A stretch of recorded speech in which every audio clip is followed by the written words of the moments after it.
políticas, organizado por nuestro proyecto ERC Mundos de Litio, con asiento en la Universidad de Ámsterdam.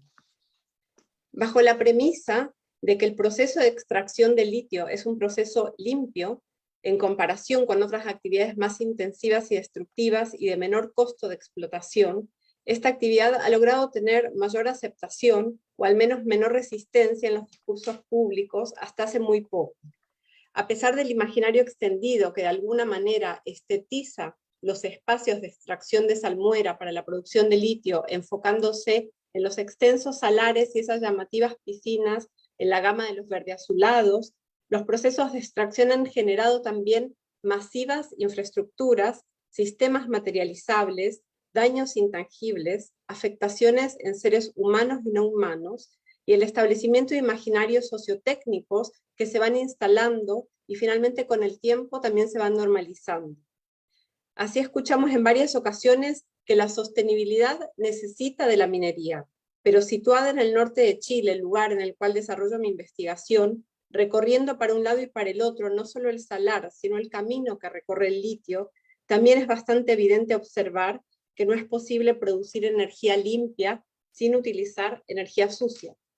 Los territorios de impotencia se superponen y cruzan con los intereses de las potencias, reterritorializadas, y a esto creo fundamental también agregar el crecimiento imparable de las prepotencias. Y entonces las transiciones energéticas, a medida que avanzan, también van, desgraciadamente, acrecentando sus omisiones. Le damos ahora sí la bienvenida a nuestro panel Mundos de Litio, entre potencias, impotencias y nuevas fuerzas políticas, a partir del cual esperamos construir y nutrir un debate desde y con una diversidad de miradas y experiencias provenientes de la microbiología, los estudios globales, el activismo ambiental, la química, la geografía, la política, los estudios críticos del desarrollo y la antropología, entre otras. Doy paso a nuestra primera invitada de hoy, y les invito a enviar sus preguntas a lo largo de las presentaciones, tanto en el chat como en el Q&A, en inglés o español, son todas bienvenidas. Las presentaciones serán todas en español. Presento a nuestra primera invitada. Ella es Cristina Dorador, es microbióloga, profesora asociada del Departamento de Biotecnología de la Facultad de Ciencias Marinas y Recursos Naturales de la Universidad de Antofagasta. Y desde julio del 2021 es una de las 154 miembros de la Convención Constitucional chilena encargada de escribir la nueva Constitución. Bienvenida, Cristina. Hola, buenos días, buenas tardes quizás. Muchas gracias por la invitación. Bueno, voy a partir mi presentación. Agradezco principalmente a Cristóbal y a Marina por la invitación a participar de este panel. Yo, como bien señala, soy microbióloga, sin embargo, de hace un tiempo ya vengo trabajando en temas de inter y transdisciplina, y bueno, les voy a comentar cómo ha sido este viaje constitucional que se mezcla también con mundos de litio y política. Hoy les contaré brevemente sobre algunos avances y desafíos que estamos enfrentando en la escritura de la nueva Constitución chilena, la cual ya ha aprobado distintos artículos que muestran en manera sustantiva un cambio de ética de las relaciones entre el ser humano y la naturaleza, lo que en este panel se expresa a través del interés por pensar críticamente la relación que algunos humanos establecen con minerales como el litio en tiempos de severas crisis climáticas. Dejando atrás la Constitución neoliberal de 1980, el artículo 1, ya aprobado por el cuerpo convencional, establece que Chile es un Estado social y democrático de derecho. Es plurinacional, intercultural y ecológico. Se constituye como una república solidaria. Su democracia es paritaria y reconoce como valores intrínsecos e irrenunciables la dignidad, la libertad, la igualdad sustantiva de los seres humanos y su relación indisoluble con la naturaleza. Más allá de aspectos declarativos y de principios, se están articulando instituciones y mandatos al Estado para llevar a la práctica estas transformaciones. Pero, ¿qué significa que un Estado sea declarado como Estado ecológico? ¿Cuáles son los avances, los límites y los grandes desafíos que supone esta declaración? Es necesario recordar que la escritura de la nueva Constitución chilena, ahora ecológica, tiene su origen en las calles de Chile. Existe una clara relación entre el estallido social del 18 de octubre de 2019, gatillado por amplias demandas sociales en todo el país, y las intensas discusiones en la Convención sobre Ecología y Medio Ambiente. La protesta social del 2019 fue enfrentada con una violenta represión policial, provocando el fallecimiento de 34 personas entre octubre del 2019 y marzo del 2020. En el mismo periodo se reportaron 460 personas con lesiones oculares, más de 2.000 denuncias contra carabineros, sobre 5.000 detenidos, muchos de los cuales eran menores de edad y estuvieron en prisión preventiva por más de un año. Distintos organismos internacionales denunciaron graves violaciones a los derechos humanos durante ese periodo. En la madrugada del 15 de noviembre de 2019, los partidos políticos chilenos acordaron una salida política a la crisis social y la violencia, la cual derivó en el Acuerdo por la Paz que dio inicio al proceso constituyente. Y justamente ahora me encuentro en la sala donde se firmó dicho acuerdo, donde detrás mío se encuentra la fotografía de Pedro León Gallo, un regionalista muy conocido en la región de Atacama. Bueno, para ello se hizo un plebiscito donde ganó la opción apruebo por cerca del 80%. Luego se eligieron representantes democráticamente para conformar el órgano constituyente. Después de 9 meses de trabajo, el proceso constituyente se encuentra en su etapa final. A la fecha ya hay 316 artículos en el borrador de nueva constitución, de los cuales aproximadamente 60 están relacionados a temas ambientales. Entre las principales demandas de la ciudadanía se encuentra avanzar hacia una constitución ecológica, considerando el impacto de las actividades humanas y la crisis climática en el país. Pero esto no ha sido fácil. Existe un clima donde sectores conservadores olvidan que la convención nace desde el sufrimiento y el conflicto. Desde dentro hemos vivido el proceso con mucha intensidad. Ha habido choques entre lo político, lo científico, entre lo esperado y lo real. Recordemos que reducir la temperatura de 1.5 grados fue una negociación entre científicos y políticos. Los científicos pedían más, pero los estados negocian menos, como si hubiera dos modos en tensión de entender lo ecológico. Esta tensión en Chile es clara, porque su economía ha sido históricamente extractivista, donde la minería tiene un rol preponderante. Chile es el principal país exportador de cobre en el mundo. Además, contiene una de las mayores reservas de litio, ambos minerales claves para la transición energética basada en la electromovilidad. Ambas actividades se concentran en la región de Antofagasta, ubicada en el corazón del desierto de Atacama, el más árido del mundo. El desierto de Atacama es un lugar único, considerado por algunos como una anomalía planetaria por su alta diversidad y concentración de minerales. En el pasado hubo grandes lagos, los cuales se fueron secando en el tiempo geológico, formando los actuales salares, que son cuencas evaporíticas cerradas, que tienen una alta biodiversidad endémica. Estos procesos permitieron que se concentraran minerales y sales en su superficie y bajo la costra salina, formando salmueras ricas en litio, que son las que actualmente se explotan. En mi trabajo como microbióloga, hemos reportado que estas cuencas son ecosistemas microbianos, encontrándose bacterias, incluso en las sales concentradas de litio, que alcanzan sobre 500 gramos por litro, siendo actualmente el límite salino de la vida. Todas las actividades mineras y humanas requieren de agua. En este sentido, el agua para la minería en el norte de Chile ha provenido históricamente desde salares, aguas subterráneas y también el deteriorado río Loa. El Código de Aguas de 1981 ha otorgado derechos de aprovechamiento de aguas a privados, produciendo un mercado de las aguas. Hasta la fecha existen distintos salares declarados con daño ambiental irreparable e irreversible por el uso de sus aguas en minería. En palabras simples, los salares se secan para transportar el concentrado de cobre que viaja en barcos hacia refinerías de China. Las sales de nitrato, por otro lado, de los salares fósiles, se enviaron ya en el pasado y siguen enviándose actualmente en sacos a Europa para fertilizar los campos, tanto a principios del siglo XX como en la actualidad. El salitre fue en su momento la principal fuente económica de Chile. Hoy los salares son explotados nuevamente, esta vez bombeando las salmueras profundas, depositándolas en piscinas de evaporación, concentrando las sales de litio. Las baterías de litio del mundo tienen pedacitos del salar de Atacama. El territorio fragmentado, los agentes constantes de la globalización, incluso en el pasado. La vida invisible dispersa y olvidada. En la Convención Constitucional, las discusiones temáticas se han desarrollado en 7 comisiones, siendo una de ellas la Comisión de Medio Ambiente, Derecho a la Naturaleza, Bienes Naturales Comunes y Modelo Económico. Junto con convencionales de otras comisiones que también están interesados en temas ecológicos, se formó el grupo de ecoconstituyentes. Desde el comienzo de la convención, este grupo y la comisión han estado expuestos a distintas críticas, han sido objeto de burlas y derechamente los planteamientos de algunos convencionales ecologistas han sido despreciados. Para el sector más conservador del país, que muchas veces coincide con un sector que no quería esta convención, avanzar hacia una mayor protección de la naturaleza significa dejar de crecer, que los inversionistas extranjeros se alejen. En sus intervenciones en el Pleno de la Convención, ese sector conservador descalifica a los ecoconstituyentes como extremistas y maximalistas. Es claro que estos adjetivos también hubiesen sido usados para describir el estallido social en las calles, cuyas demandas quisieran ser domesticadas dentro de la Convención.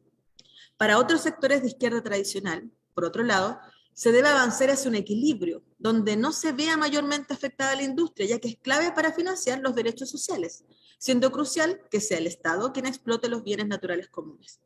A pesar de dichas diferencias, no hay mayores propuestas a una transición post-extractivista. Al parecer, no es un tema urgente ni necesario, o más bien, es algo impensable. Lo que no quiere decir que haya normas importantes aprobadas que tienden a proteger la naturaleza. La pregunta es, ¿hasta qué punto se defiende? Dado que el Estado necesita financiarse gracias a ella. Ese es el argumento. Mi impresión hasta ahora es que esta nueva Constitución está sentando las bases para transformaciones futuras significativas, sobre todo respecto al derecho humano al agua y a la definición de bienes comunes naturales. Sin embargo, será su aplicación y las leyes las que deberán configurar escenarios post-extractivistas, considerando la alta dependencia del país a la exportación de materias primas y que Chile será uno de los países más afectados por la crisis climática. Es aquí donde mi ser científico, mi persona, empieza a evitar escenarios de impotencia, aún reconociendo lo avanzado. Una forma de hacer frente a esta impotencia ha sido participar de la Comisión de Sistemas de Conocimiento, Cultura, Ciencia, Tecnología, Artes y Patrimonios, la que ha contribuido con artículos relacionados a los derechos digitales, derechos culturales, de los conocimientos, entre otros. En general, en Chile la ciencia y los conocimientos han estado ausentes de las discusiones políticas. No son temas de interés, ni tampoco se vinculan a la toma de decisiones.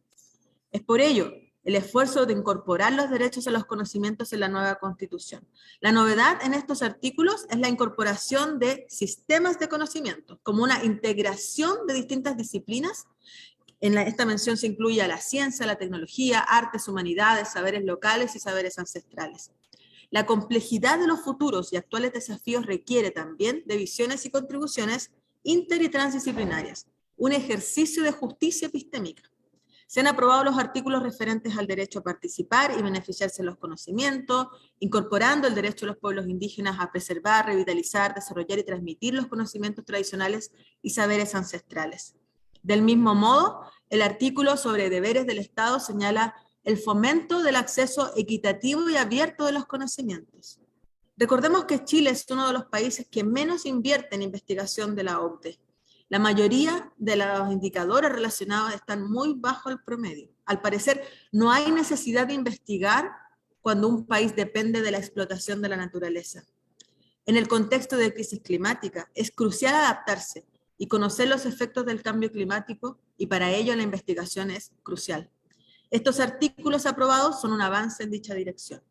Quizás un aspecto poco considerado aún es que todos los avances ya mencionados habilitarán una base de derechos sociales que también dependerá del extractivismo, al menos a corto y mediano plazo. Parece una paradoja que sea el Estado quien deba financiar las consecuencias de una industria extractiva que poco o nada deja en las regiones donde ocurre la explotación. Es por ello que el Estado debe garantizar la generación de conocimiento desde la diversidad y desde las regiones, porque Chile es un país altamente centralista. De hecho, la industria del litio por mucho tiempo fue considerada inocua, porque aparentemente no afecta a los ecosistemas. Sin embargo, los efectos ambientales son inmensos. Lo que se hace para obtener litio es evaporar agua. Es una minería del agua, que en ecosistemas frágiles y extremos como el Cerro de Atacama hace que sus efectos se magnifiquen. La inapropiabilidad del agua hará más importante esta discusión. Hemos reportado que las poblaciones de 2 especies de flamenco han disminuido un 12% en la última década. Las lagunas bajan sus niveles de agua, se evapora más rápido aumentando su salinidad, modificando la biodiversidad y alejando a los flamencos. La industria del litio, por tanto, no es sustentable, ni verde, ni ecológica, pero la Constitución sí lo es, y el Estado necesita del litio. Estamos atrapados en esta contradicción, tratando de avanzar. Es una alta paradoja que la demanda por este mineral sea gatillada por un fin ecológico y de descarbonización. Se siguen las lógicas norte-sur, donde el sur provee y el norte manda. La gran diferencia es que la crisis climática es planetaria. Por más autos eléctricos que se fabriquen, no necesariamente se logrará el objetivo de bajar las emisiones ni que el planeta deje de calentarse. El costo ambiental de explotar litio en salares es altísimo. La industria del cobre ya ha agotado cuencas completas secándolas por dentro. La industria del litio destruye los salares. Las inmensas piscinas de evaporación que se pueden ver desde el espacio son escenarios de extinción e impotencia. Por eso espero que la nueva Constitución, al reconocer que una base necesaria del país son los conocimientos y los encuentros y que sus valores se manifiestan en la colaboración entre saberes, pueda acercarnos a un convivir respetuosos entre seres humanos y la naturaleza. Quiero pensar que el extractivismo pueda también ser fruto de no conocer, de no entender quizás, de una ignorancia, de unos pocos, que quizás podrían hacer mucho para el financiamiento de esos derechos sociales que mañana pagarán litio a costa de los salarios. Bueno, muchas gracias por su atención. Muchas gracias, Cristina, y bueno, le dimos unos minutos extras porque desgraciadamente no va a poder participar del debate final, porque tiene que volver a sus actividades, entonces desde ya te agradecemos que te hayas hecho el espacio y traer a la mesa un montón de temas que seguramente van a seguir saliendo. Le recuerdo de nuevo al público que pueden hacer sus preguntas a través del QA y el chat. Presento a nuestra segunda invitada de hoy. Ella es Javiera Barandiarán, enseña en la Universidad de California, Santa Bárbara.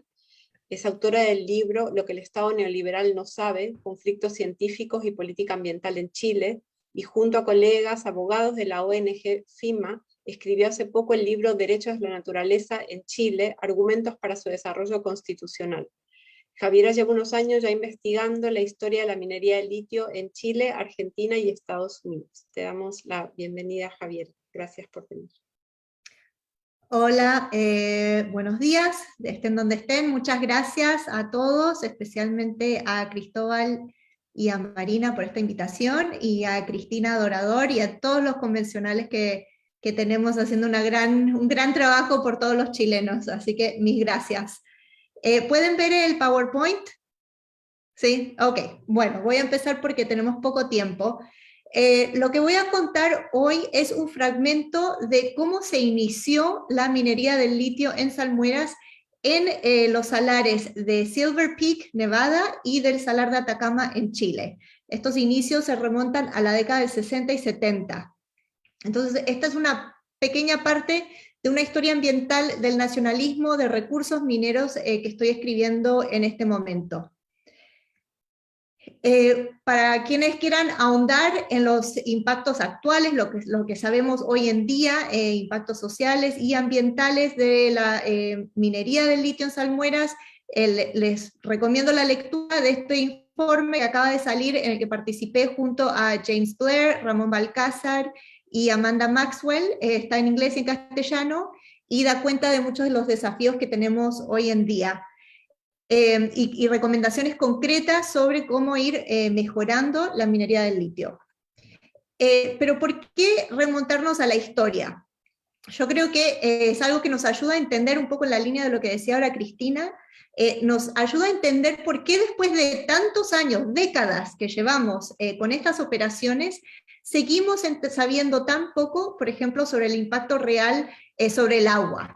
Los modelos de agua, cuánta agua se usa, dónde va y qué impacto tiene todo eso. Entonces nos ayuda a entender cómo creamos y sostenemos diferentes ilusiones o ficciones científico-técnicas, muchas de ellas, sobre la minería y sus impactos. Bueno, primero Silver Peak. En los años 50, el ingeniero Clyde Kegel avistó las salmueras de Silver Peak, Nevada, desde su avioneta. Ahí encontró mucho litio. Kegel creó la empresa Leprechaun Mining and Chemical, levantó capital de cientos de personas comunes y corrientes de todo el país y sacó permisos mineros. Cada año para Navidad, Leprechaun mandaba una tarjeta con saludos navideños a sus accionistas, firmada por los pequeños duendes, en inglés The Wee Folk. Y así se veían, como una empresa pequeña, de clase media, profesional, que aspiraba al sueño americano. En 1964, Leprechaun firmó un acuerdo con la empresa Foot Mineral para extraer litio y potasio de Silver Peak. Para Foot fueron años de muchas transformaciones. Pasó de ser una empresa que operaba solamente en la parte este de Estados Unidos a expandirse al oeste, a expandirse por el mundo, con éxito en Chile, y pasó de producir elementos raros para aplicaciones inusuales a producir elementos industriales. Leprechaun, en cambio, cerró en 1998 convencidos de que Foot los había estafado, porque se había negado a producir potasio de las salmueras de Silver Peak. Leprechaun siempre pensó que el potasio, un fertilizante muy potente, sería rentable, pero Foot nunca estuvo de acuerdo. Y así empezó una pelea con aristas legales y técnicas. En lo legal, los permisos mineros originales que sacó Foot fueron bajo la ley de potasio, que es la misma en Estados Unidos que rige el petróleo. En lo técnico, por cada 100 libras de salmuera que extraía Foot, producían 0,04 libras de litio, o sea, muy poquito, y el resto eran desechos. Acá ven la lista de todos los desechos. A solo 5 años de empezar de extraer en Silver Peak, Foot ya llenaba 10 piscinas con salmuera y una piscina entera con desechos, muchos de los cuales contenían justamente potasio. El conflicto escaló cuando el gobierno de Estados Unidos le pidió a Foot que pagara un royalty más alto. Y Foot respondió tajante: el territorio era valioso por el litio, no por el potasio. Entonces no aplicaban los permisos mineros que sacó Leprechaun, sino otros que Foot ya había sacado. Una corte de reclamos le dio la razón, y así el litio de salmueras pasó de compartir estatus local con el petróleo a compartirlo con minerales. Leprechaun desconfiaba cada vez más de Foot, porque no compartía información sobre su tecnología, ni sobre cuánto producía. El Leprechaun escuchaba rumores sobre las operaciones en Chile, y sabían que Foot había vuelto a tribunales, pero ahora para recuperar sus permisos para producir potasio. En los años 90, un empleado de Foot dijo que la operación en Silver Peak, quote, era esencialmente la misma que en 1967. Solo había bajado un poco la producción por las operaciones en Chile, que eran más grandes y más baratas. Por esos mismos años, un conocido consultor, Donald Garrett, preparó un informe para Leprechaun, donde estimaba que al no haber vendido potasio, Foot había renunciado a $227 millones en ganancia, y acusaba a Foot de graves ineficiencias, incluso de que estaban perdiendo hasta 2 libras de litio por cada libra que producían. Tal derroche solo lo podía explicar porque la extracción en Silver Peak era tan barata y porque la de Atacama era tan rentable. Quizás Foot se preguntaba, con la nueva operación en Chile, ¿por qué preocuparse por desperdiciar las reservas de Silver Peak? Bueno, así pasamos al Salar de Atacama. En diciembre de 1972, en Iquique, en el norte de Chile, se reunieron profesionales para el primer seminario sobre minería no metálica. El Instituto de Investigaciones Geológicas presentó su visión para el futuro del Salar de Atacama. Potasio y litio locales podían sustituir importaciones de productos químicos, ahorrando dólares y mejorando el negocio de la empresa estatal Sokimich. Con potasio barato y local, Sokimich podría producir nitrato de potasio, un fertilizante más caro que el habitual. Esta visión del 72, donde eran centrales el potasio, los nitratos y la empresa Sokimich, siguió orientando los planes de desarrollo del salar incluso después del golpe militar. Un poco más de un año después del golpe, en el 74, el Estado chileno, a través de la agencia Corfo, firmó 2 acuerdos con personajes que ya conocen. Un acuerdo con Foote para la operación del litio y un acuerdo con Donald Garrett para estudiar la operación de potasio en el salar de Atacama. En el salar, los técnicos de Foote y de Corfo trabajaron juntos bastante bien, pero en las oficinas de Santiago, Corfo enfrentó varias trabas en sus negociaciones. La Comisión Nuclear criticaba a Corfo por estar cediendo control a Foote sobre la empresa y la tecnología y querían resguardar los usos nucleares del litio. Los ministerios de Minería y de Defensa criticaban que Corfo fallaba en la defensa del patrimonio nacional. Entonces Corfo necesitaba separar el litio del potasio tecnológicamente, legalmente y económicamente. Esto lo hicieron con varias técnicas, como ellos argumentaron que como el litio era altamente soluble, sería fácil separar otros elementos de la salmuera, y entonces también sería fácil aplicar un marco legal que permitiera al Estado retener el control sobre el litio y a los privados ejercer el derecho de extraer otros elementos.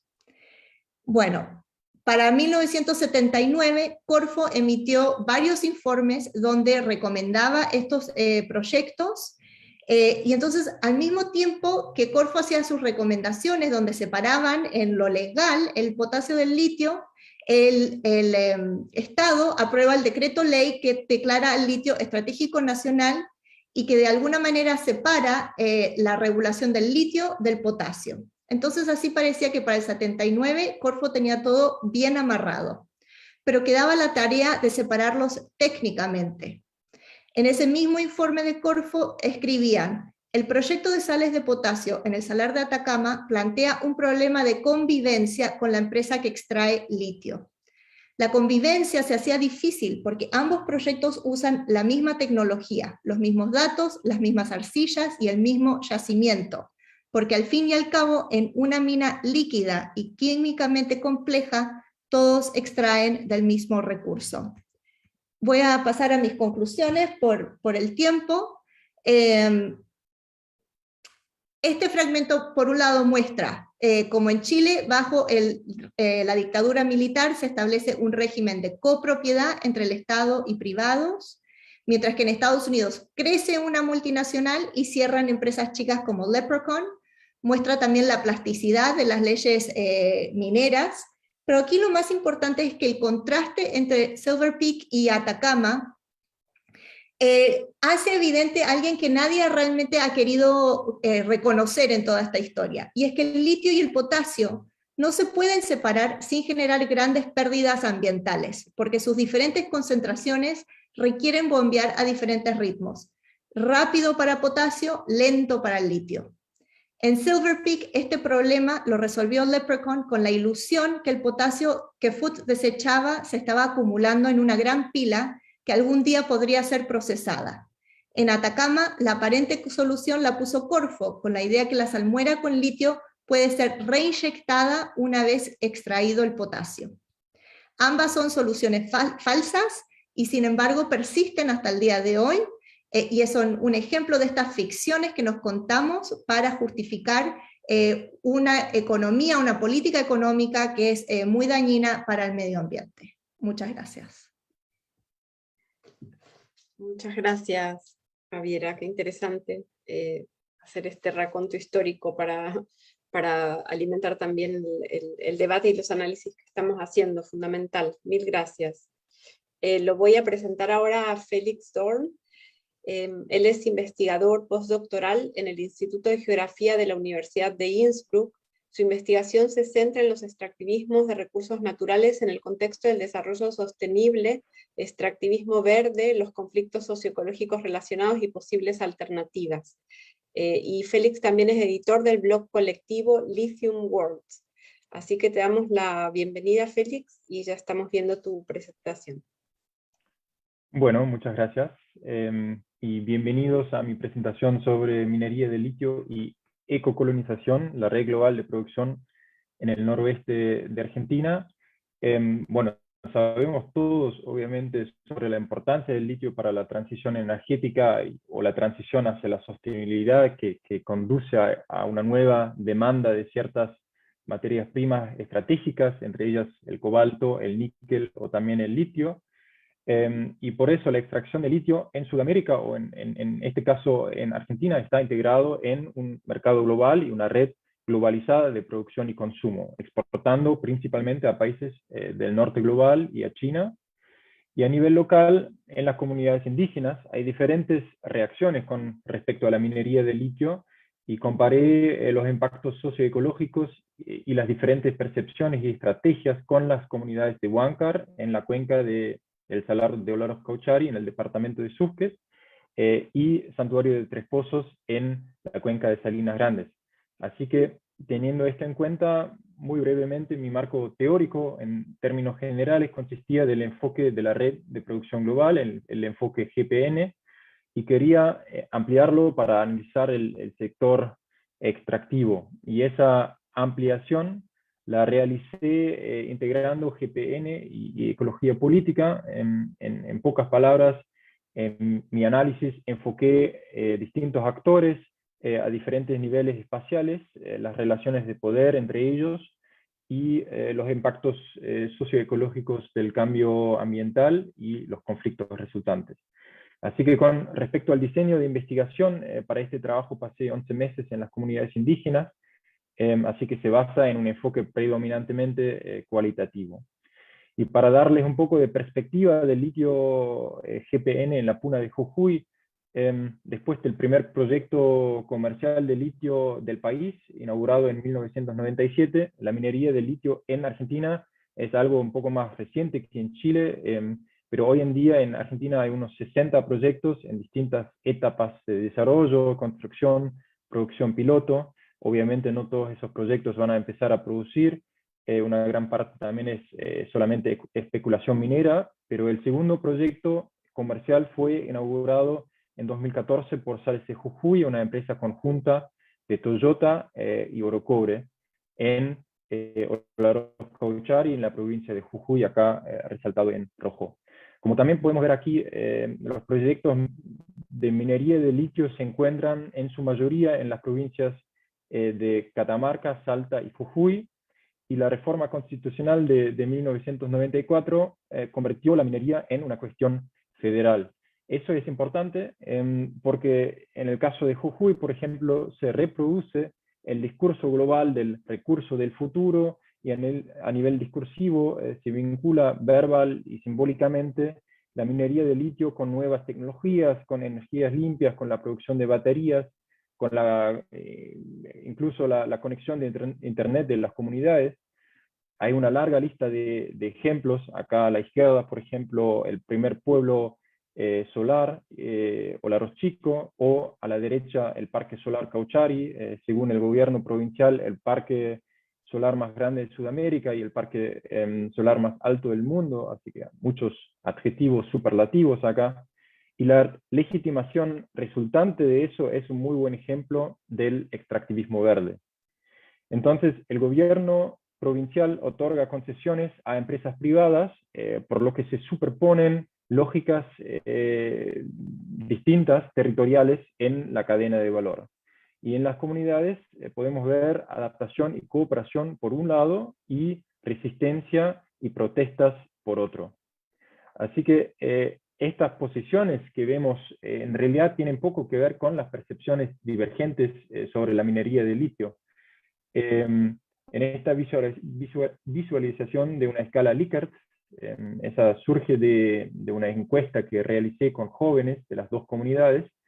Vemos el amarillo significa que están de acuerdo con una afirmación, el aqua significa que están en desacuerdo, y la línea superior se refiere a Tres Pozos, la de abajo a Huáncar. Y acá la primera afirmación dice: tengo miedo ante efectos negativos al medio ambiente, y ambas comunidades están de acuerdo. La segunda dice: la minería de litio afecta negativamente a la cantidad de agua, y ambas comunidades también están de acuerdo. Ahora, en la tercera, otras actividades económicas pueden coexistir con la minería de litio.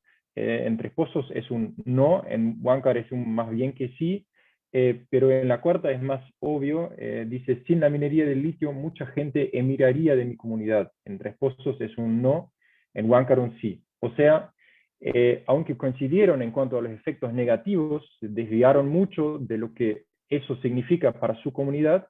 En Huáncar hay un gran temor de que los jóvenes abandonen la comunidad, y muchas veces se escucha el argumento de salvar al pueblo, diciendo que necesitamos la extracción de litio para que nuestro pueblo no muera. Sin las minas, los jóvenes irían a la ciudad.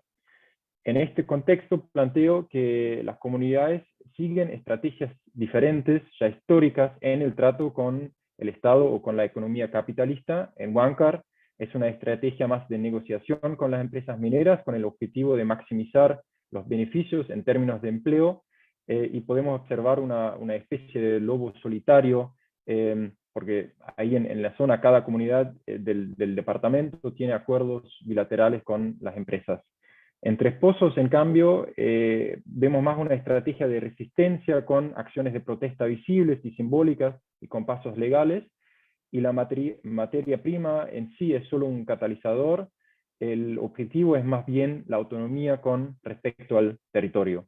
Y las comunidades de la cuenca de Salinas Grandes también han creado una forma de organización supracomunitaria, una asamblea con la llegada del litio, así que apoyan o se apoyan en acciones colectivas. Con eso dicho, me gustaría sacar una muy breve conclusión, y para ello utilizo el término de ecocolonización y vuelvo un poco para atrás para mi figura de GPN, porque como vimos, la extracción del litio en Argentina está muy claramente relacionada con debates globales de una transición hacia la sustentabilidad, y reproduciendo el discurso global, la dinámica particular de la extracción de litio en Argentina también es una consecuencia, o también es consecuencia de una política nacional y regional de desarrollo y modernización verde. A nivel local, las interdependencias entre la economía pastoril y la economía capitalista no son nuevas, pero con la minería de litio llegan a otra escala y también llegan a otro grado de penetración social. Los resultados de esto son bastante ambivalentes porque ambas comunidades discuten con el impacto sobre el agua. En Tres Pozos, por basarse en una economía diversificada con diferentes flujos de subsistencia e ingresos, hay una mayor independencia respecto a la economía global, y la palabra agua se utiliza para nacionalizar el conflicto, básicamente, y hacerlo más accesible a una sociedad urbana. Pero en el fondo también vemos la continuidad de una lucha por los títulos de la tierra, desde básicamente la independencia de Argentina. En Huáncar, en cambio, el agua se utiliza más como una estrategia de negociación. Las empresas llenan un vacío histórico del Estado, satisfaciendo necesidades básicas como puestos de trabajo o medios de comunicación, como Wi-Fi, por ejemplo.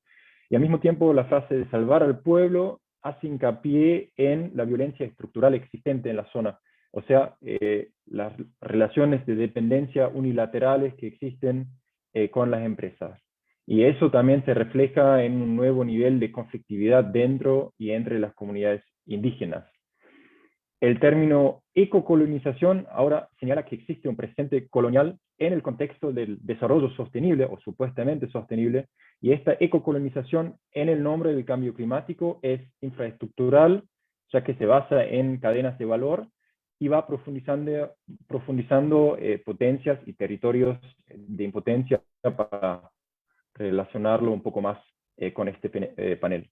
Y por eso quiero resaltar la necesidad para investigaciones participativas y transdisciplinarias también, y eso también es la idea básica de nuestro blog Mundos de Litio, o Lithium Worlds.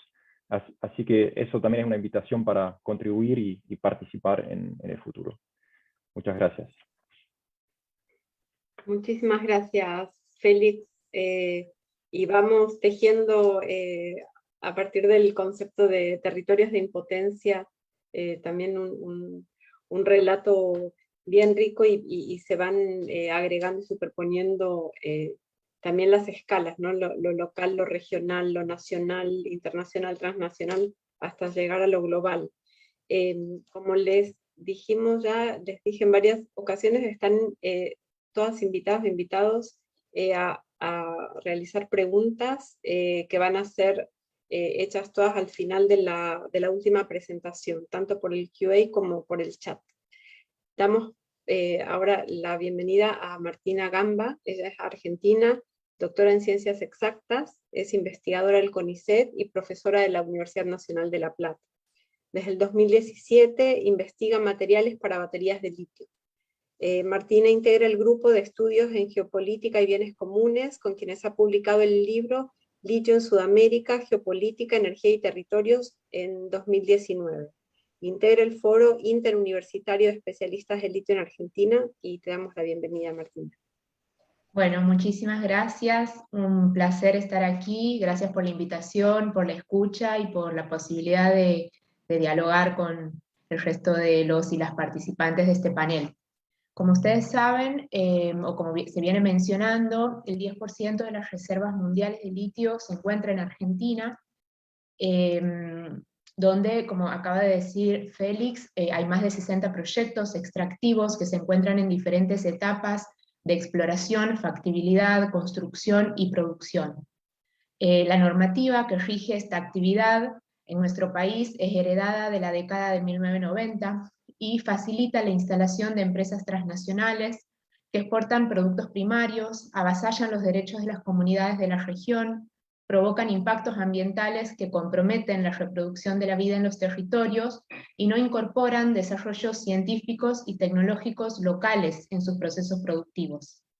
En paralelo, en los ámbitos públicos, como las universidades nacionales y los centros de investigación y tecnología del CONICET, que es el principal órgano de ciencia y tecnología de nuestro país, el número de investigaciones y recursos humanos abocados a la cuestión litífera, desde la geopolítica y las ciencias sociales en general hasta las ingenierías y las ciencias exactas, se viene incrementando de forma sostenida desde el año 2005.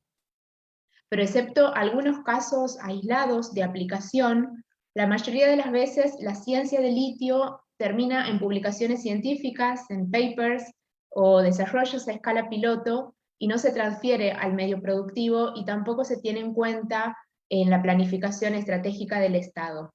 Entonces, en este contexto y ante esta realidad, me quería preguntar ¿para qué y por qué hacer ciencia en relación al litio en nuestro país? Y para contestar esa pregunta, quería retomar la propuesta que hace un investigador argentino, Leonardo Rodríguez Soya es su nombre, donde él propone reconstruir el vínculo entre ciencia y política. En el trabajo titulado Por una epistemología compleja, políticamente orientada, contribuciones y tensiones entre la filosofía de la ciencia y la sociología del conocimiento científico, este investigador detalla cómo las epistemologías hegemónicas de Occidente plantearon sistemáticamente la disyunción entre la esfera epistemológica y la política, aislando la ciencia de su dimensión social, histórica y humana, y cultural también. Con el desarrollo del positivismo lógico, el conocimiento fue reducido a un producto, a un sistema de enunciados analizables por medio de la matemática y la lógica, independiente de los sujetos productores del conocimiento, bajo la bandera de la neutralidad y la búsqueda de la verdad. Entonces, la politización podía estar solo en los contextos de descubrimiento o de aplicación, pero nunca en el contexto de justificación de la ciencia, es decir, en el contexto de producción de conocimiento científico. A partir de la década del 60, con el giro kuhniano y la introducción de la orientación cognitivista en los estudios sociales de la ciencia, fue posible tematizar de manera más explícita la dimensión política de la ciencia y del conocimiento científico, inclusive dentro de esa caja negra que representaba el proceso de construcción y justificación del conocimiento científico, que hasta ese momento venía siendo inmune a la reflexión sociológica. Y a partir de estas líneas de pensamiento, el autor apuesta por construir una epistemología compleja, políticamente orientada, que considera el valor político de la ciencia, no para hacer de las dos cosas una, sino para religar, entendiendo ese religar como una vinculación, pero sin dejar de distinguir, ¿no?, las diferencias. Para el autor, la buena ciencia es aquella que aporta a la construcción de prácticas sociales tendientes a una organización ética de la vida humana en una relación solidaria con la biosfera. ¿Y por qué traigo estos conceptos y la necesidad de religar la ciencia y la política para contestar al para qué y por qué hacer ciencia en relación al litio en Argentina? Bueno, en nuestro país la ciencia es desarrollada casi enteramente en ámbitos públicos. Los trabajadores y trabajadoras de las universidades nacionales y de CONICET somos trabajadores estatales, y como cualquier otra actividad público-social en nuestro país, los avatares de la ciencia están condicionados por la aplicación de una política científica o de otra, o por el contexto económico en el que se encuentre nuestro país.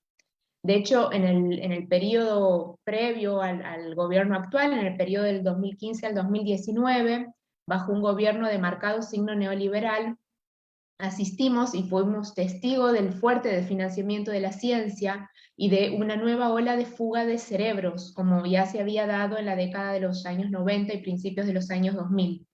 Esto ha ocurrido en el área litífera, pero también en otras áreas de la ciencia, donde Argentina tiene desarrollos de relevancia internacional, como por ejemplo el sector satelital o el sector nuclear, donde directamente se dejaron de financiar proyectos muy importantes.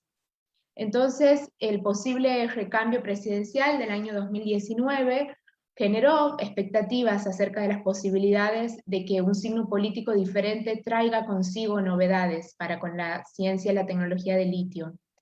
Dentro de ellas, una iniciativa clave fue un llamado a la articulación de las líneas de investigación por parte del Consejo Interuniversitario Nacional, que es la institución que congrega a todas las universidades nacionales. Fue así que el 6 de marzo del 2020, unas semanas antes de la declaración de la cuarentena obligatoria por la pandemia de COVID, nos reunimos en el Consejo Interuniversitario Nacional 30 representantes de las muy diversas líneas de investigación que trabajamos sobre litio en Argentina, físicos, químicos, biólogos, economistas, historiadores, ciencias políticas, geógrafos, etc. Y constituimos en ese momento el Foro Interuniversitario de Especialistas en Litio de la Argentina.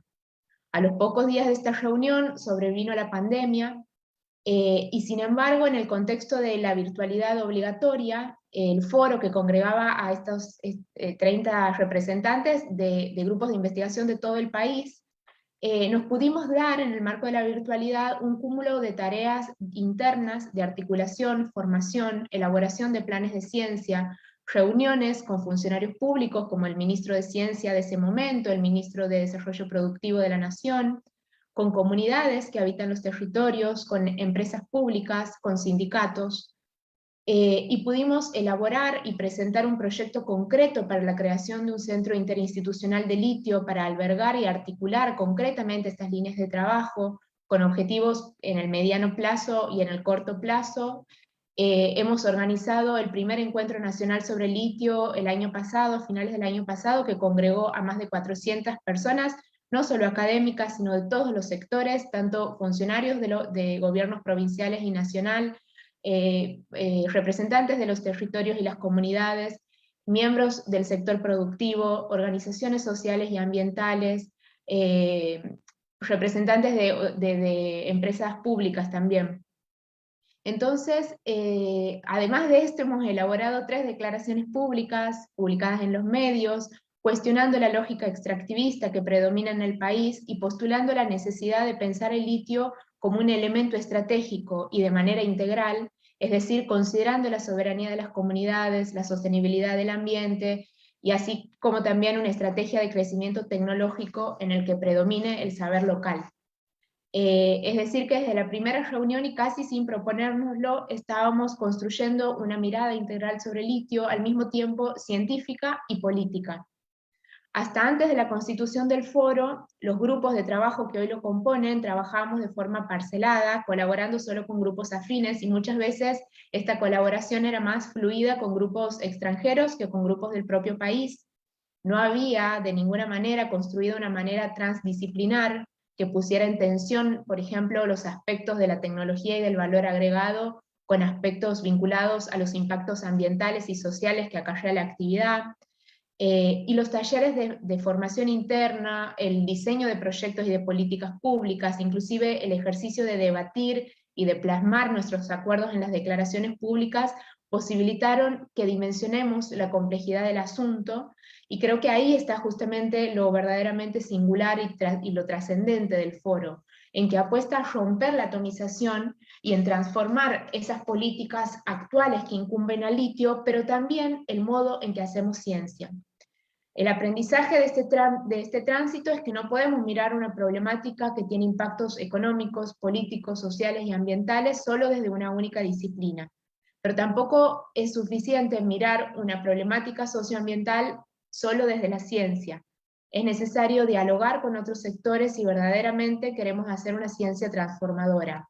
Salir de los laboratorios y vincularnos con las comunidades que habitan los territorios, con el sector productivo y también con la política, que es quien tiene la capacidad de plasmar estos resultados para que tengan impacto en el resto de la sociedad. Entonces, retomando la pregunta, ¿para qué y por qué hacer ciencia en relación al litio en Argentina? Creo que la práctica científica vinculada al litio ha cobrado un nuevo sentido a partir del foro. El litio dejó de ser un reactivo más en la mesada, aislado de la matriz de complejidades que supone su tenencia en nuestros salares. Creo firmemente que quienes trabajamos sobre el litio en Argentina, investigadores y docentes del sistema público, trabajadores y trabajadoras estatales organizados y organizadas en el Foro Interuniversitario de Especialistas en Litio, hemos transformado nuestros laboratorios y oficinas en nuevos territorios de impotencia, y en esta práctica estamos contribuyendo a la construcción de una epistemología compleja políticamente orientada, politizando nuestro quehacer científico y al mismo tiempo, citando nuevamente al investigador Rodríguez Soya, apostando por contribuir a generar prácticas sociales, productivas, culturales y científicas que permitan construir una organización ética de la vida humana en una relación solidaria con la biosfera. Muchas gracias. Muchas gracias, Martina. Súper interesante el caso y lo que ha sido la conformación del foro. En el contexto también nos va dando un poco de idea acerca de las diferencias y similitudes que vamos encontrando entre los países que conforman este espacio.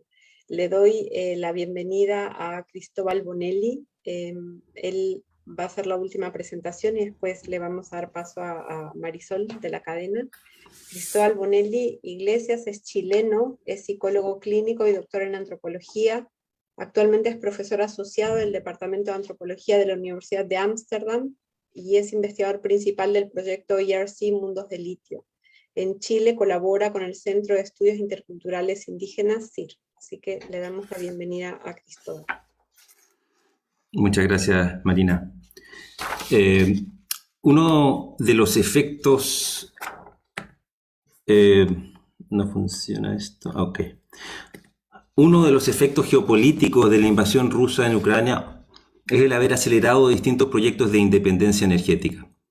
La Unión Europea busca independizarse de las energías fósiles rusas, países como Estados Unidos se consolidan como proveedores de las mismas y además buscan aumentar la minería de materiales claves para tecnologías renovables como lo es el litio.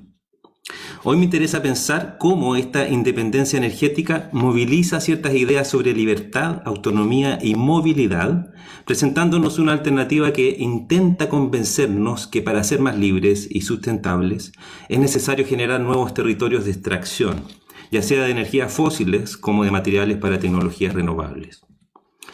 Frente a estas alternativas, que Isabel Stengers ha pensado como alternativas infernales a través de las cuales opera el capitalismo, solo parece ser posible resignarse y definir una oposición en los términos fabricados por esa misma alternativa. Esta alternativa infernal se presenta en un momento histórico donde el sistema de soporte de la vida del planeta está amenazado por la aceleración de cierto tipo de actividad productiva, la que a su vez está asociada a un modo particular de entender la libertad, la autonomía y la movilidad.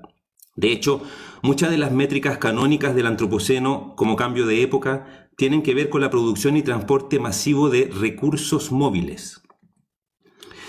En esta presentación quisiera cuestionar entonces la idea hegemónica de movilidad inherente al proyecto moderno de independencia energética. Y para hacer eso ofreceré algunas imágenes y presencias que habitan en los contornos de los territorios donde el litio es producido como un recurso móvil al servicio de una movilidad que ambiciona las cero emisiones. De hecho, intentaré reducir las omisiones, que la misma alternativa infernal de la reducción de emisiones, basada en la descarbonización tecnológica de la economía, fabrica. Durante los últimos años de nuestra investigación he visitado varias veces este lugar llamado Aguadas de Quelana al borde del Salar de Atacama. Activistas, geólogos, atacameños e investigadores concuerdan que para constatar el impacto de la minería de litio en Atacama hay que mirar los sistemas lacustres en los bordes al este del salar. Esto me lo confirmó un habitante del salar que llamaré Felipe, que me mostró el lugar y me dijo que el agua fresca que venía bajando subterráneamente desde la cordillera y que llegaba hasta acá formando lagunas ya no está. Después de haberme mostrado un pozo de agua fresca de la industria de litio más cercana de Quelana, Felipe agregó: estamos claritos de lo que pasó. La gente del salar está muy preocupada, porque a medida que baja el agua los flamencos se van y los turistas que generan ingresos para la población local podrían dejar de llegar, me dijo. La foto mueve otras cosas que se mueven. El jeep a benzina que manejo se mueve porque el auto transforma la combustión en poder de movimiento. Esa benzina me conecta con mundos subterráneos de energías fósiles de otras latitudes que han tenido que ser movidas para que nosotros ahora podamos movernos. Mientras pienso eso, cuestionando mi propia libertad para moverme, Felipe me muestra las huellas que dejaron los burros al borde de la Poza Seca, esos viejos medios de transporte que quedaron deambulando sin rumbo en Atacama cuando llegaron las camionetas en los 70. Ni siquiera los burros vienen acá, antes venían a tomar agua en estas lagunas. En términos hidrogeológicos, estas lagunas afloran porque es aquí donde se encuentra el agua dulce que viene de la cordillera con el agua salada del salar. El cambio de pendiente brusco en esta zona y el choque de agua dulce con la densidad de agua salada hacen que surjan estos sistemas lacustres, generando así una zona de borde entre las aguas dulces y las aguas saladas del salar. Esos flujos subterráneos han sido parte inherente de antiguos procesos de formación del salar. En tiempos geológicos difíciles de imaginar, el agua cordillerana se ha venido infiltrando en terrenos porosos, convergiendo en una cuenca cerrada que alguna vez estuvo bajo el nivel del mar.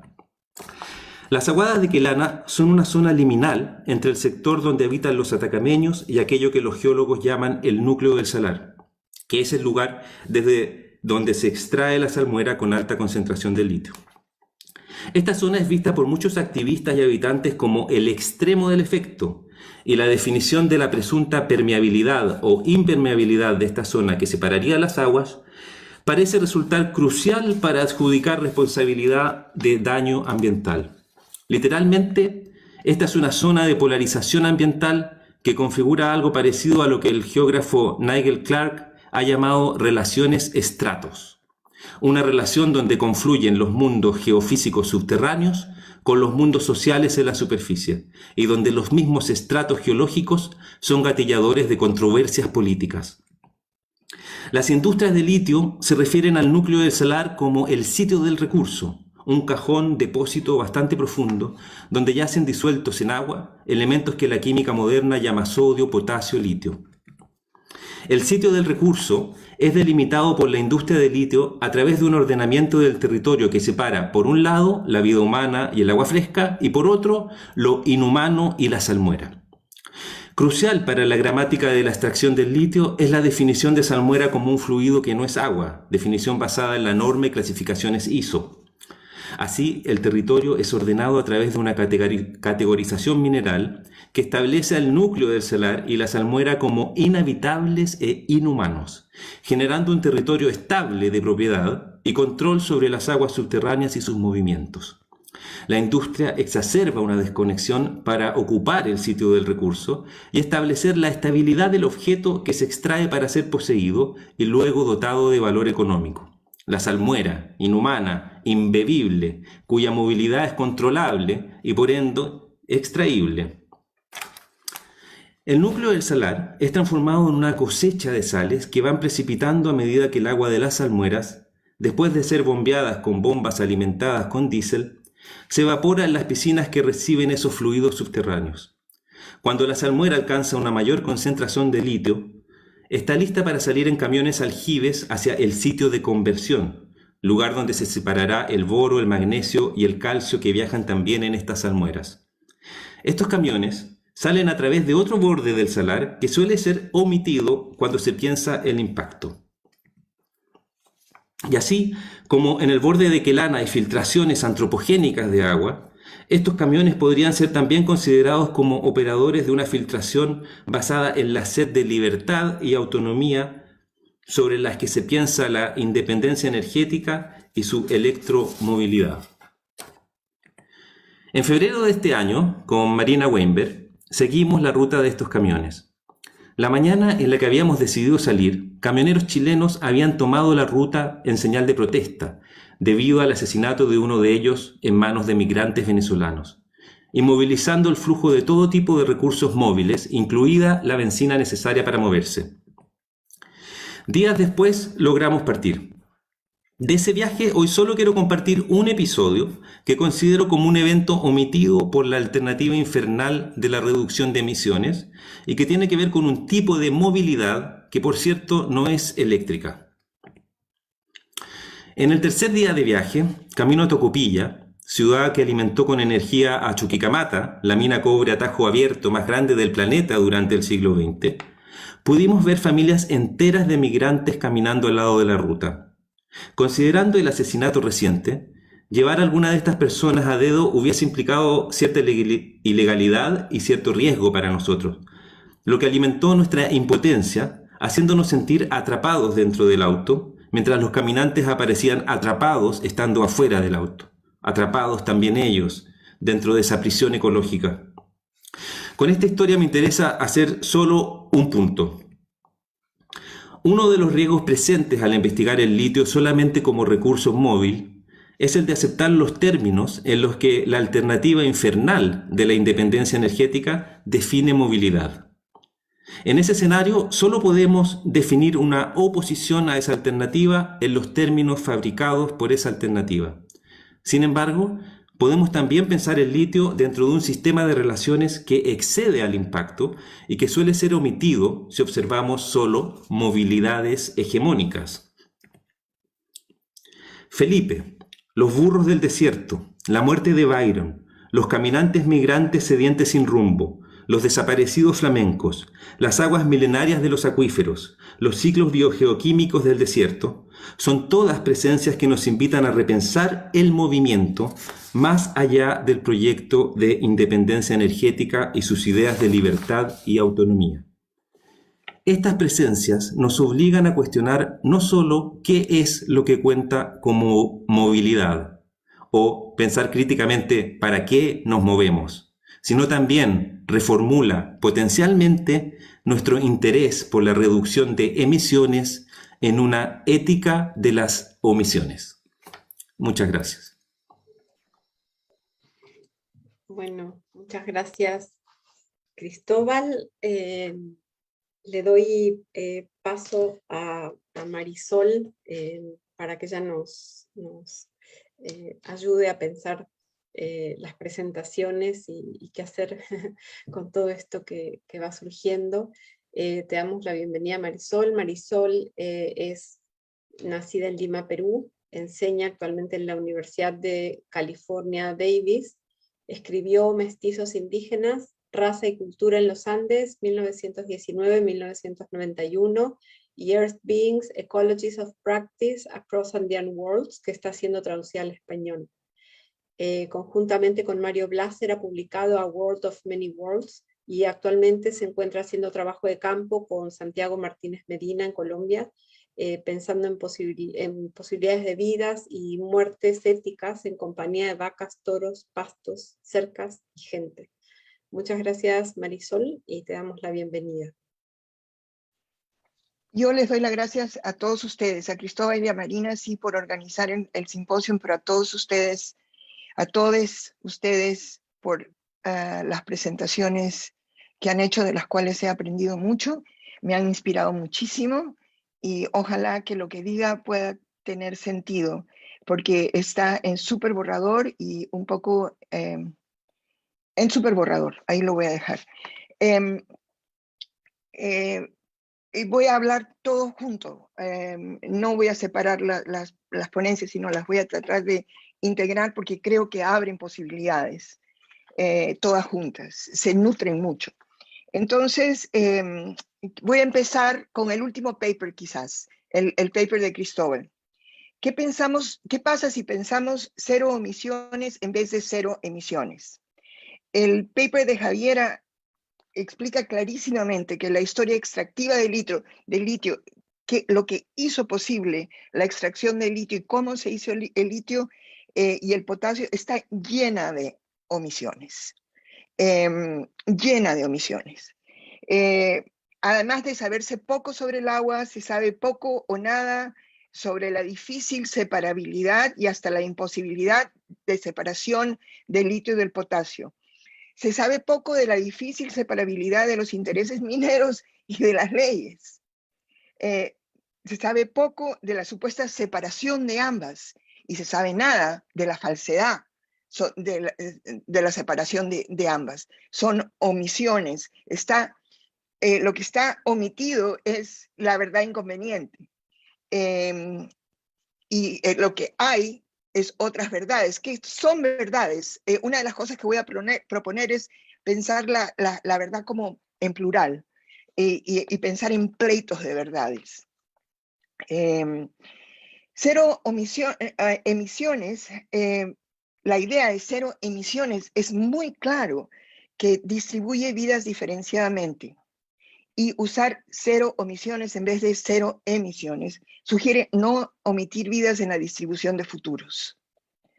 Y con futuros también quiero decir presentes y pasados, porque de lo que voy a tratar de decir es que las separaciones con las que hablamos son parte de esa trampa infernal de la que hablaba Cristóbal. Entonces, Cristina dice, por ejemplo, es una gran paradoja que la demanda por ese mineral sea gatillada por un fin ecológico y de descarbonización. Y yo sugiero que la paradoja surge de la omisión de contar vidas en el cálculo de 0 emisiones. El recurso del futuro, la modernización verde, que son palabras de Félix, la ecocolonización, es vida para unos, muerte para otros. Y cuando digo unos, otros, ni siquiera estoy diciendo unes y otros, porque estoy metiendo naturaleza y lo que no es naturaleza también ahí.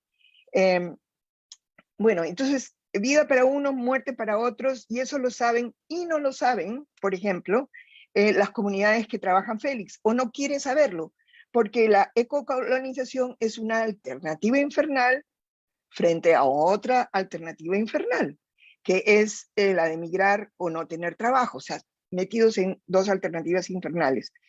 Son soluciones dentro de la lógica de análisis antropocénica, dentro de las soluciones que esa lógica de análisis propone. Entonces, lo que propongo es cómo pensar en presencia de las demandas de esas comunidades, de las 2 comunidades, que son un ejemplo de las muchas divergencias y contradicciones que hay en relación a las alternativas infernales. Entonces, lo que propongo es una pregunta. ¿Qué pasa si pensamos el antropoceno también como el final de una era analítica? Propongo entonces que si pensamos el antropoceno como final de una era analítica, el reto es crear, inventar con valentía nuevas gramáticas analíticas, regramatizar relaciones, ecologizándolas para deshacer las relaciones binarias que separan, o por lo menos, si no podemos deshacerlas, porque el mundo está hecho con esas relaciones binarias, heredarlas de manera diferente. O sea, no pensar soluciones ecológicas dentro de la lógica de sostenibilidad que sostiene al capital. Pensar ecológicamente es lo que propongo, interrumpiendo la lógica de la separación implicada en la movilidad del capital propuesta por el capital.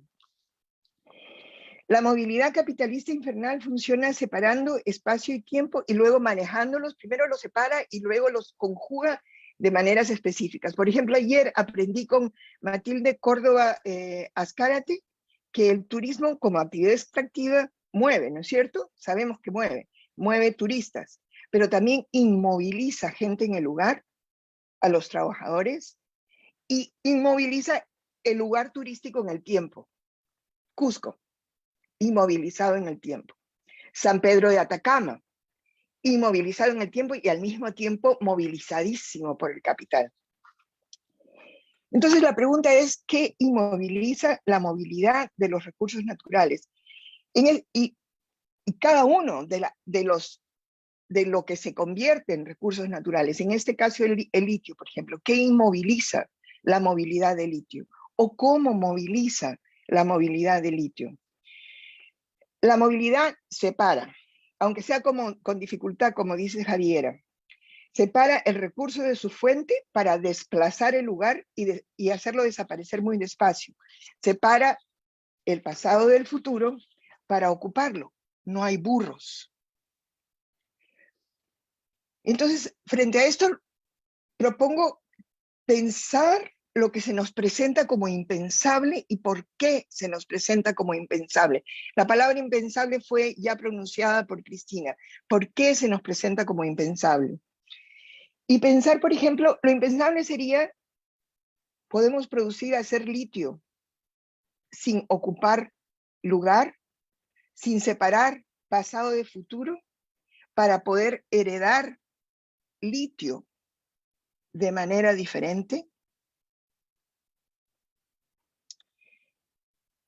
Voy a citar a Cristina otra vez. La industria del litio, por tanto, no es sustentable, ni verde, ni ecológica. Esa es la omisión, el punto ciego necesario en la lógica de cero emisiones desde el capital. La movilidad del litio atrapa y genera ingresos y no genera emisiones. ¿Quién no se cree eso? Esa verdad omite que que distribuye futuros discriminatoriamente, además de destruir pasados. Y lo dice Cristina, la constitución es ecológica, pero el Estado necesita el litio. La alternativa infernal es perversa. La destrucción de la extracción de litio es motivado por un fin ecológico, descarbonización. Estamos atrapados en esa contradicción, dice Cristina, y necesitamos avanzar. También están atrapados los habitantes de Tres Pozos y de Huancas. Las alternativas infernales atrapan, pero, como dice Cristóbal, hay excesos a esas trampas. Hay presencias que las trampas no ven, porque no les son útiles, pero no por eso desaparecen esas presencias, ni son el pasado porque están en el lugar. Entonces lo que tenemos que hacer, y es impensable, y yo entiendo que cuando uno es convencional y está en la convención peleándose a diestra y siniestra, literalmente, pensar lo impensable es casi ridículo, ¿no? O sea, pierdes poder, pero el reto es pensar lo impensable, y quizás nosotros podemos dejarte a ti el reto de enfrentar, a ti Cristina, el reto de enfrentar ese lío y ayudarte a pensar, ofrecerte lo impensable como posible. Entonces, debemos cuidar esos excesos, cuidarlos, hacerlos permanecer, cuidar los lagos que se secaron haciendo salares, porque esos salares siguen siendo los lagos que se secaron, porque si no, no serían salares. Así podemos afectar la trampa como alternativa infernal, no necesariamente saliéndonos de ella, porque no nos vamos a salir tan fácilmente, pero la podemos afectar para heredarla de manera diferente. Ahí estamos siendo más o menos realistas. Entonces, otra cosa que me gustó mucho es la idea de anomalía planetaria, y pensar la idea de anomalía, esa frase es de Cristina, y pensar la idea de anomalía planetaria productivamente, haciéndola significar algo que debe cuidarse. La anomalía planetaria podía ser pensar que el pasado está en el presente, que los burros están, que los lagos no se han secado, que son los salares. Pensar en negatividades. Bueno, entonces otra vez, ¿qué pasa si pensamos el antropoceno también como el final de una era analítica? Quizás la Convención en Chile esté marcando ese final. Yo pienso que está pulsando en la Convención del Chile ese final, el antropoceno como final de una época analítica. La Constitución se está escribiendo con deseo de justicia ontoepistémica. Lo ha dicho Cristina, dijo justicia epistémica, yo le estoy contrabandeando ontoepistémica. Y se está escribiendo con gramáticas éticas, con ética ecológica, de manera, y ese es un contrabando también, una ética ecológica que el Estado puede reconocer, tiene que poderlo reconocer. El Estado es una entidad moderna, la ecología es un concepto moderno. Entonces, escribirlo con ética ecológica para que el Estado lo pueda reconocer, para transformar el Estado y heredar el Estado de manera diferente. Moderno, pero no el mismo moderno. Moderno ecológico. Heredarlo de manera moderno ecológica como zona pluriversal de encuentro, de encuentros, que puede el Estado mismo, imagínense, como zona pluriversal de encuentros, que puede reconocer otras zonas pluriversales de encuentros. Entonces es un trabajo muy lento, muy despacito, comenzar a hacer Estado ecológico para abrirlo como posibilidad de zona, de espacio de pluriversalidad de encuentros. De encuentros valientes, por ejemplo, entre ciencia y política, como dice Martina. Capaces de aceptar esos encuentros valientes, capaces de aceptar que las soluciones no son universales, que son diferentes para todos, pero que nada en esas soluciones puede dañar a nadie. Crecimiento sin daño. ¿Cómo sería el crecimiento sin daño? Crecimiento económico que no haga daño. Soluciones en las que se acepten conflictos y se trabajen de manera que no dañen a nadie. Entonces se manejarían sin producir una solución, sino condiciones de posibilidad que no dañen a nadie. Por ejemplo, ¿cómo se pondrían de acuerdo las comunidades con las que trabaja Félix? ¿Cómo generar litio no extractivista y creando un Estado que sea otro a aquel que conocen sectores conservadores y izquierdas tradicionales? ¿Cómo no ocupar, cómo producir litio sin ocupar el futuro de ninguno de los jóvenes y viejos de las comunidades que trabaja Félix con la alternativa infernal que se les presenta, se nos presenta ahora? No separar pasado del futuro ni parlamentos de las calles. La Constitución ecológica es el encuentro con las calles, nos recuerda Cristina, y todos lo recordamos en realidad. Es el encuentro con el conflicto, es resultado del conflicto. La Constitución ecológica incluye el conflicto, incluye el sufrimiento. Es el encuentro de ciencia y política, deshaciendo la separación que fundó la modernidad entre las dos, para heredar a ambas, como dice Martina, dejando que sean lo que son, pero heredarlas de manera diferente. Y yo creo que cuando digo de manera diferente, estoy diciendo modernas, pero no solo, con capacidad de ser no solo modernas, siendo modernas, pero siendo no solo modernas. Yo creo que, y esto es un deseo, que la Constitución puede sanar, pero no como antibiótico o como purgante, sino, y esta es una idea de Cristóbal, de cuando trabajábamos juntos, cuidando la idea histórica, la herida histórica. La Constitución lo que puede hacer es cuidar la herida histórica, no necesariamente cicatrizarla, cuidarla, cuidando los salares dañados que también son los lagos que los hicieron. Y quizás, si quiero cambiar la gramática, en vez de decir los lagos que hacen, que hicieron los salares, o que hacen los salares, podemos decir hicieron los salares, hacen e hicieron, combinando las palabras, juntando las palabras. Y creo que aquí estoy copiándome un poco de palabramas, de palabrar más, la frase de Cecilia Vicuña. Bueno, entonces, no separar, sino juntar la ciencia con la política, sin deshacer la ciencia, ni deshacer la política. Como dice Martina, citando a Leonardo Rodríguez Soya, pensando en una epistemología compleja, considerando que las objetividades emergen interactuando con los contextos, con los lugares. Y pensar que las objetividades emergen interactuando con los lugares resulta en una herejía.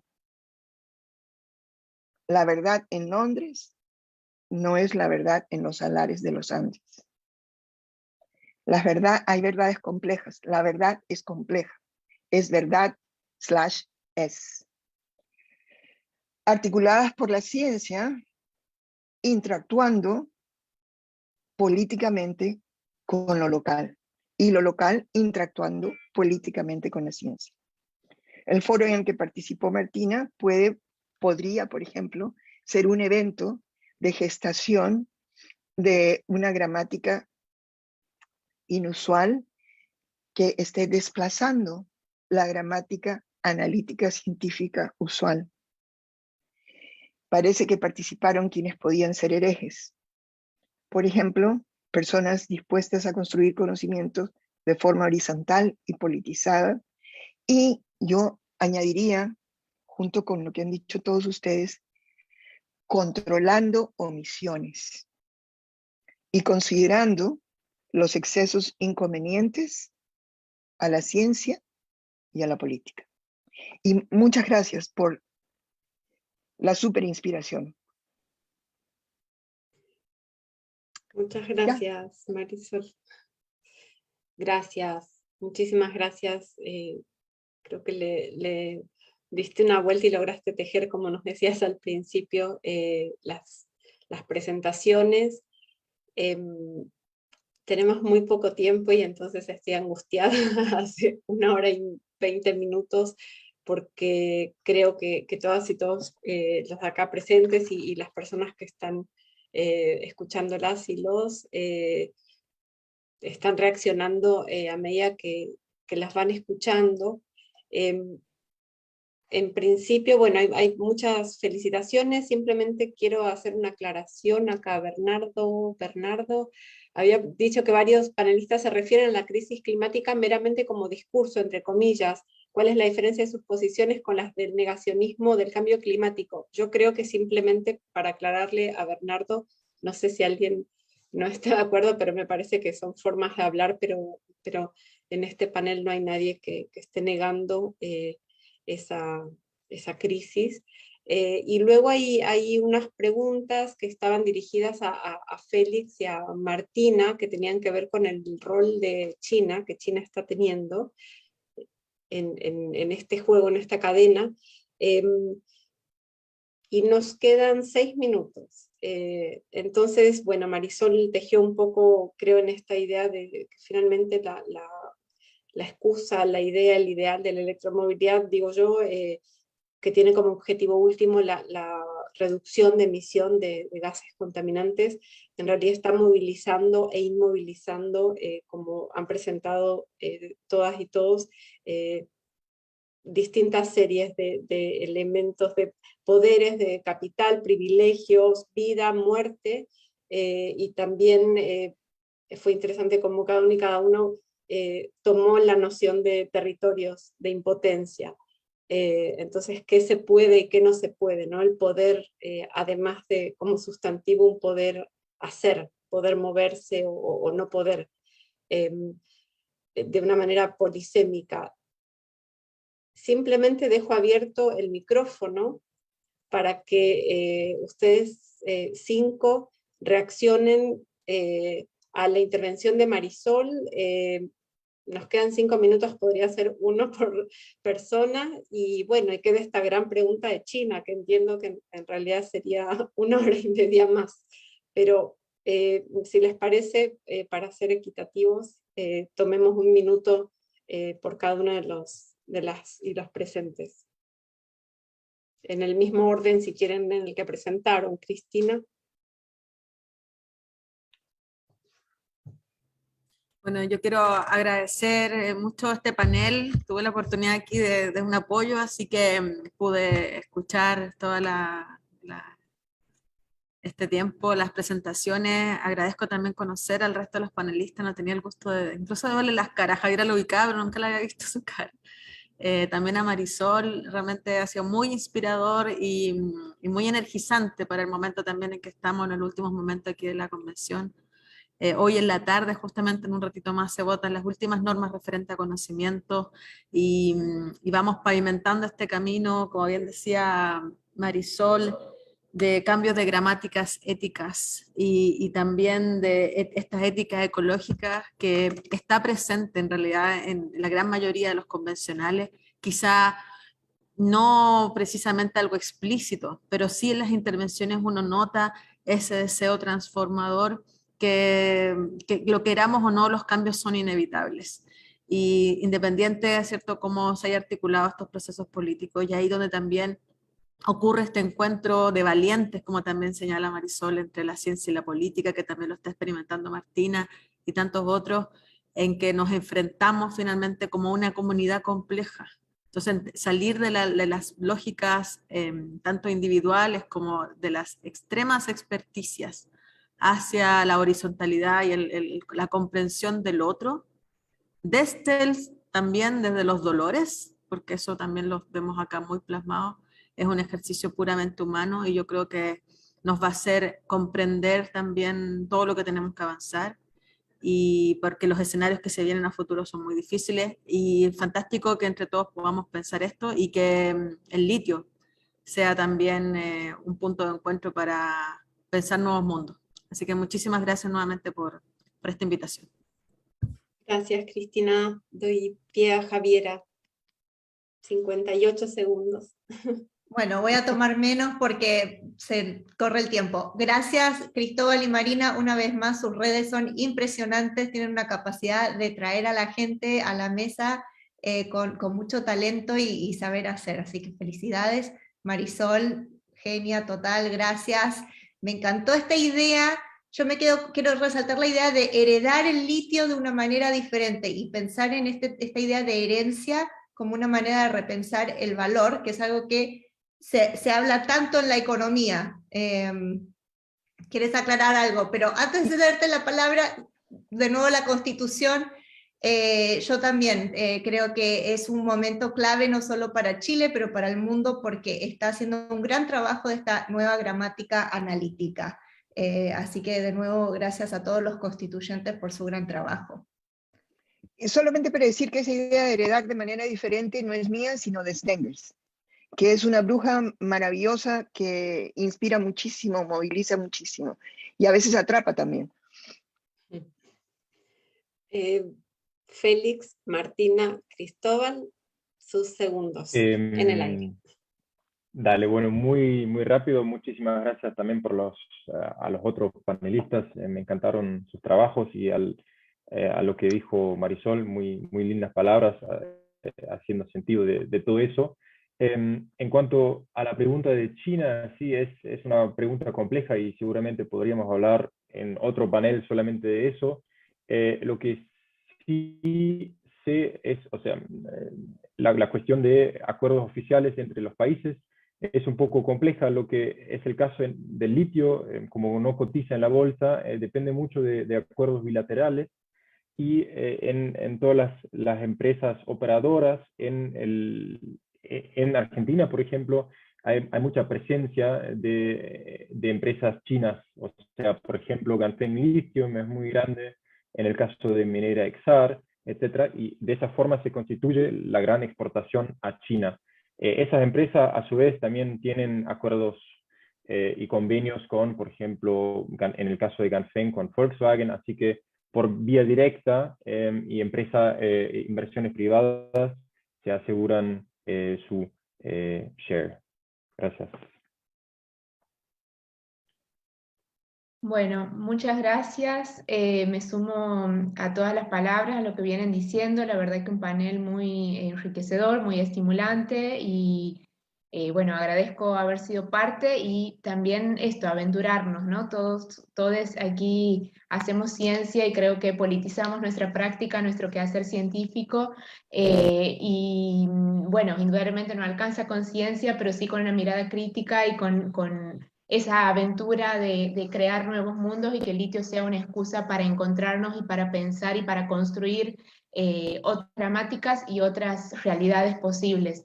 Así que agradezco muchísimo y espero que nos sigamos encontrando en este camino y en esta construcción.